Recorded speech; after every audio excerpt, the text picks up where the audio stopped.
everybody. Well, hey, what's going on? Happy Wednesday. Oh, that's right. Hump Day. I forgot. Mark 11 Hump Day. Yeah. As soon as you said that, I remembered it. Hi, everybody. Hello. I'm going to send the invites. I'm going to send the invites to people on Facebook.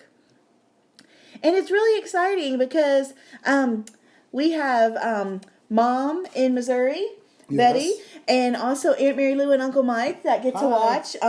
We send a text to them and they can see the video. So, well, Aunt Mary Lou and Uncle Mike do email. So, but we send a email and text so that way we can share it with them too. So it's so fun. I love this. So, yay. Thanks for joining us, everybody. Yep. And we get more people making comments and talking and all kinds of stuff. So it's kind of fun. God's working some cool things in there. It's fun hanging out together. Yeah, it sure is. Yeah. Hi, Mom. Hi.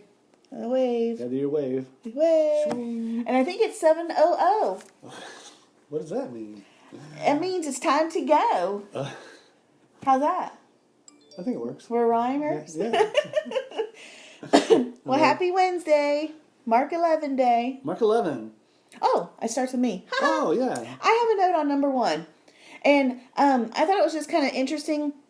In the John MacArthur Study Bible, the footnote on this one was talking about that this is Jesus' last public appearance before his crucifixion. So it's kind of significant in a sense because his last public appearance before his crucifixion. Yeah. And that's sad. Yeah. But it's good. It's all good because we know how the story ends. So that's what makes it good. I know. And we're also excited. Brittany said she downloaded the John MacArthur Study Bible. So woohoo, Brittany! And don't forget, anybody that does get that, we'll buy the footnote thing for you guys. It's $5.99, and we will buy that because it's so cool. There's like so much information. So Brittany, $5.99 coming your way. And anybody else who wants to do it, let us know. Cha-ching. Cha-ching. Okay, and next. Okay, let's see here. Let's see. I want to make a quick note on this on number 3. It says, if anyone says to you, he goes in and tells the disciples to go get the donkey. Yes. The colt. Whatever. Yep.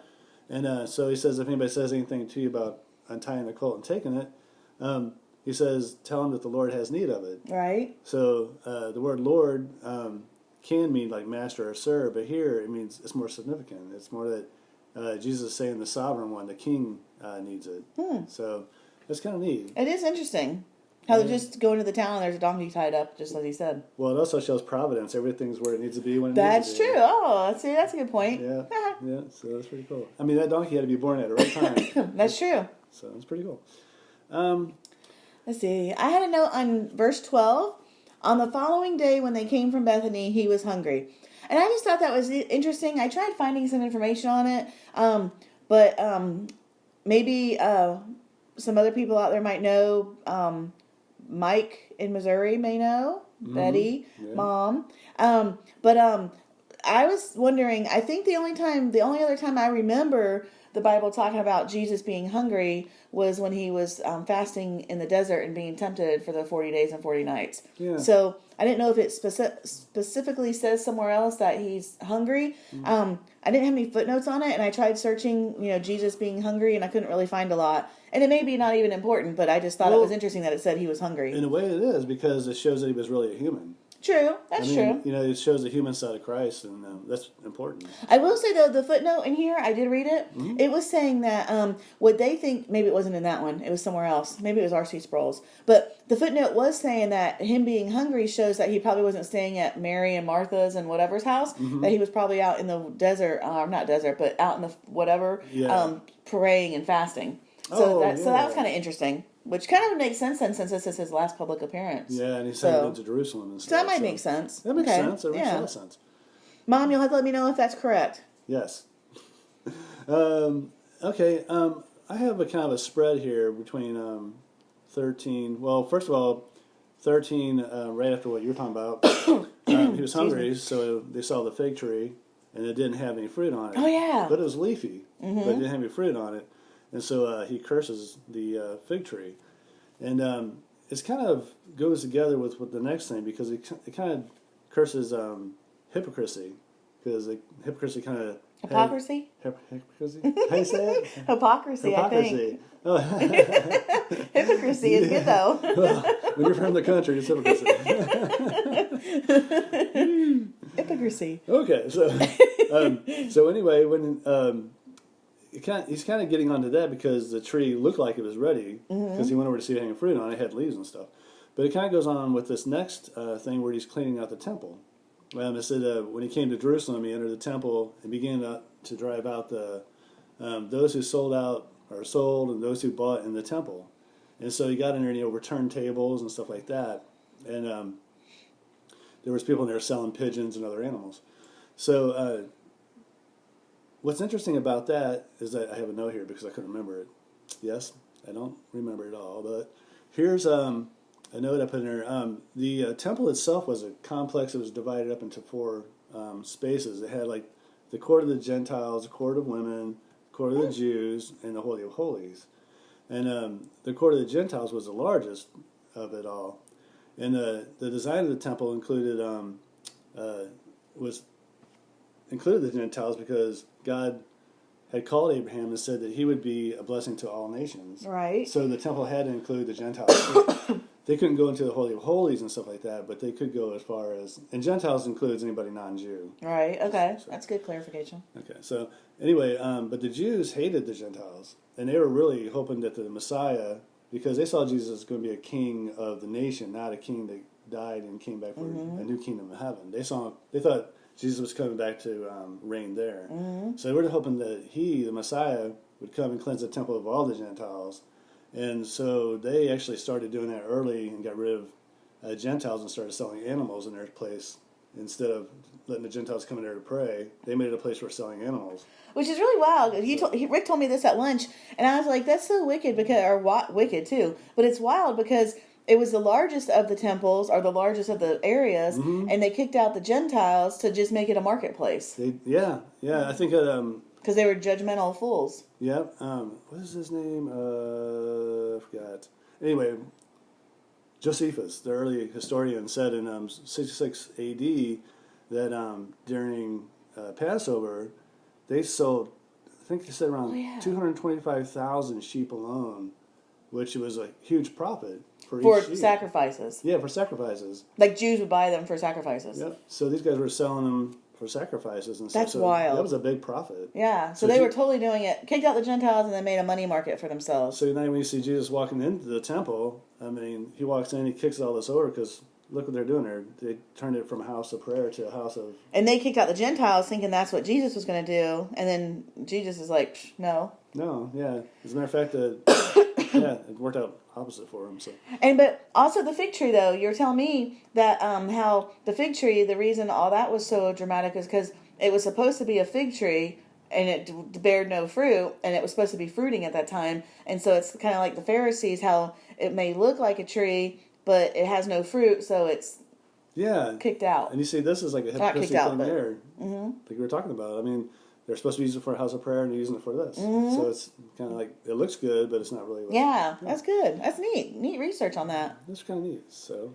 And I had 24. This is just pretty. I'm sure everybody likes this part. But whatever you ask for in prayer, believe, because it'll be yours. And of course, it doesn't mean that if I ask for the lottery, I'm going to win it. It has to be within God's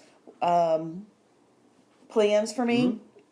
But I think it's really cool and beautiful. And then, of course, forgiving. That's always a good one for everybody. Always good for me. And, imagine if God didn't forgive me for all the things he needs to forgive me for.